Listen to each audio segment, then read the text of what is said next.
Hey, this is Heidi Dawson. If you love all things health and wellness and style of any kind, hang out here with me each week. I'm obsessed with never-ending improvement, and it's all in an effort to help each one of us live a wildly successful lifestyle.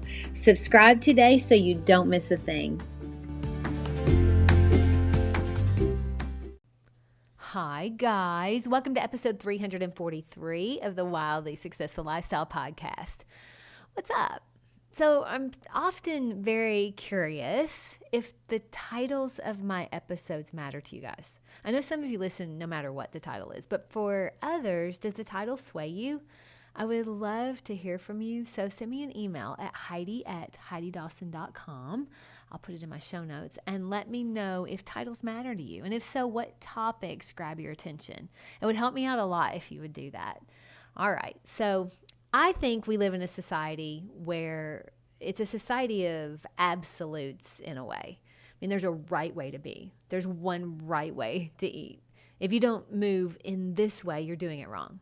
This religion, that's the only right one. Or this political party is the only right one. There is one right way, and if you veer from it, you're wrong.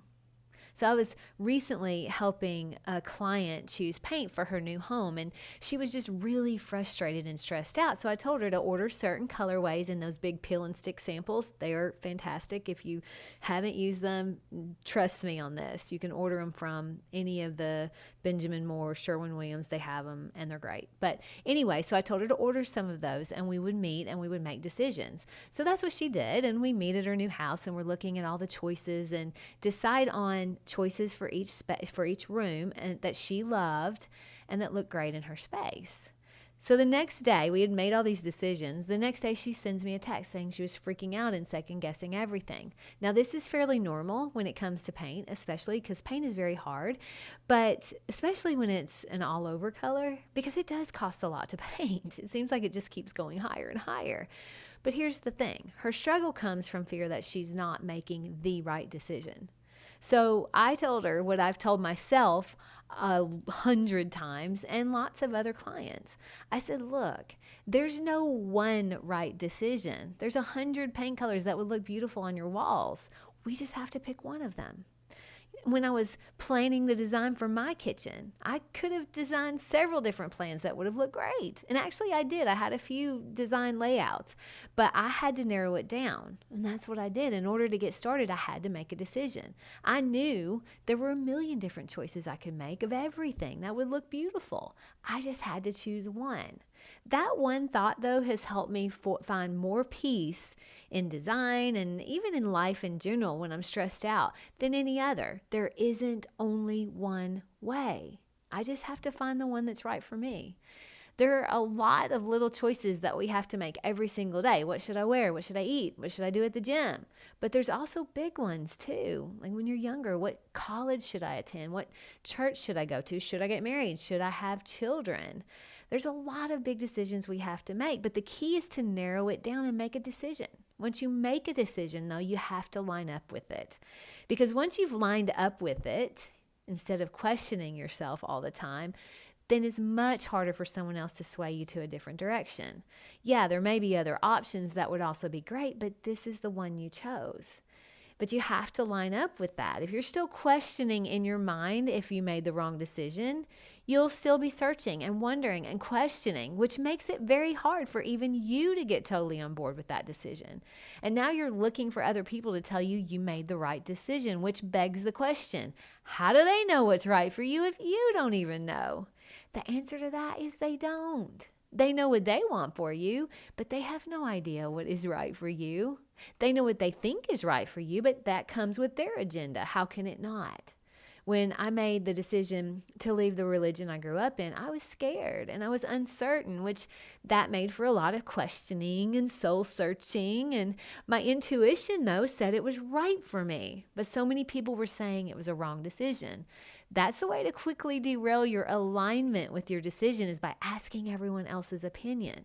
It wasn't until I lined up with my decision that I started focusing on why it was right instead of questioning my decision and was it wrong, asking myself that question. I just started focusing on why it was right. I started moving forward towards things that felt way more right. That's the power of lining up with your decision. You stop questioning whether you made the right decision and you just keep taking the steps that feel right in your gut. And look, I have an episode coming out about other people's opinions. You know, it's going to be a good one, but for now, suffice it to say that they may have a different opinion, and it may be a good opinion, but that doesn't mean you change your mind.